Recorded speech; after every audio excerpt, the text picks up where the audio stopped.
ଜଳିଗଲା 4-5 acre ଆଖୁବାଡ଼। ଚିନ୍ତାରେ ଚାଷୀ। ଅଗ୍ନିଶମ ବାହିନୀ ଆସି ନିଆଁକୁ କଲେ ଆୟତ୍ତ। ମୁଣ୍ଡଚାଳ ତୁଣ୍ଡେ ମାରି ଚାଷ କରିଥାଏ ଚାଷୀ। ଏହାର ଭିତରେ ଆଜି ଏକ ଅଭାବନୀ ଘଟଣା ଦେଖିବାକୁ ମିଳିଛି। ଧାର କରଜ କରି ଚାଷୀ ଆଖୁ ଲଗାଇଥିଲେ, ଯାହାକି ନିଆଁ ଲାଗି ଆଜି ନବରଙ୍ଗପୁର ଜିଲ୍ଲା କଷକମୁଣ୍ଡା ବ୍ଲକ ସନ୍ତୋଷପୁର ପଞ୍ଚାୟତର କଦବଟା ଗ୍ରାମରେ ପ୍ରାୟ 4-5 ଏକର ଆଖୁ ବାଡ଼ିରେ ନିଆଁରେ ଜଳି ଯାଇଥିଲା। ସୂଚନା ମୁତାବକ କୌଣସି ଏକ ବ୍ୟକ୍ତି ନିଜର ଆଖୁ କାଟିଲା ପରେ ସେଠାରେ ଥିବା ଶୁଖିଲା ପତ୍ରକୁ ନିଆଁ ଲଗାଇ ଚାଲି ଯାଇଥିଲେ। ସେହି ନିଆଁ କ୍ରମଶଃ ମାଡ଼ି ଆସି ନିକଟସ୍ଥ ଆଖୁ ବାଡ଼ରେ ଲାଗି ଯାଇଥିଲା। ନିଆଁକୁ ଆୟତ୍ତ କରିନପାରି ଗ୍ରାମ ଲୋକେ କୋଷକମୁଣ୍ଡା ଦମକଳ ବାହିନୀକୁ ଖବର ଦେଇଥିଲେ।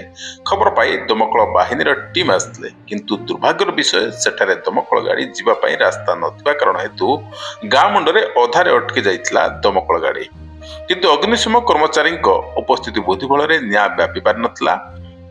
ଅଗ୍ନିଶମ ବାହିନୀ ବ୍ଲୋୟର ମାଧ୍ୟମରେ ଏବଂ ଡାଳ ମାଧ୍ୟମରେ ନିଆଁକୁ ଆୟତ୍ତ କରିଥିଲେ। ବର୍ତ୍ତମାନ ଚାଷୀ କରିବେ କ'ଣ? ଧାର କରଜ କରିଥିବା ଋଣ ସୁଝିବେ କିପରି? ସବୁଠୁ ବେଶୀ ପରିତାପର ବିଷୟ ପାଲଟିଛି। ଆମେ 112 ରୁ ଖବର ପାଇଲୁ, ତ 112 ରୁ କଣ୍ଟ୍ରୋଲ ରୁମ୍ ରୁ ଖବର ପାଇଲୁ। ତାପରେ ଖବର ପାଇଲା ପରେ ଆସିଲୁ କୁଦବଟା ଗ୍ରାମକୁ। ତ ଆସିଲା ପରେ ଦେଖିଲୁ ଯେ ଗୋଟେ ଆଖୁ ବିଲରେ ନିଆଁ ଲାଗିଛି। ତ ରାସ୍ତା ନଥିଲା ଆଖୁ ବିଲକୁ ଆସିବା ପାଇଁ, ସେମାନେ ଚାଲିବା ରାସ୍ତା ଥିଲା। ହେଲେ ଆମେ ଗାଡ଼ିଟା ରଖିଦେଇକି ରୋଡ଼ ଉପରେ ଚାଲି ଚାଲି ଆସିଥିଲୁ। ବ୍ଲୋର ଦୁଇଟା ନେଇକି ସାଙ୍ଗରେ ଆସିଲୁ। ତାପରେ ବ୍ଲୋର ଆଉ ଡାଲ ମାଧ୍ୟମରେ ନିଆଁକୁ ଆୟତ୍ତ କରିଥିଲୁ। ତ ରାସ୍ତାରେ ଗାଡ଼ି ରଖିଦେଇକି ଚାଲି ଚାଲି ଆସିଲା ପରେ ଦେଖିଲୁ ଲୋକମାନେ ନିଆଁକୁ ଆୟତ୍ତ କରିବା ପାଇଁ ଚେଷ୍ଟା କରୁଥିଲେ। ତାପରେ ଆମେ ବ୍ଲୋର ଆଉ ଡାଲ ମାଧ୍ୟମରେ ନିଆଁକୁ ଆୟତ୍ତ କରିଥିଲୁ। କେତେ ଖଣ୍ଡେ ନଷ୍ଟ ହେଇଛି? ଆଜ୍ଞା ଗୋଟେ 5 ଏକରରୁ ଅଧିକ ହେବ ଆଜ୍ଞା। ମାଲିପତ୍ର ନା ଆଜ୍ଞା। ତମର ଆଖୁବାଡ଼ ପଡିଛି କି? ହଇ କେତେ କରୁଛନ୍ତି? 50 ସେଣ୍ଟ ହବ। ଅନ୍ୟ ସବୁ ଆହୁରି ସବୁ ମିଶିକି 5 ଏକର ହବ।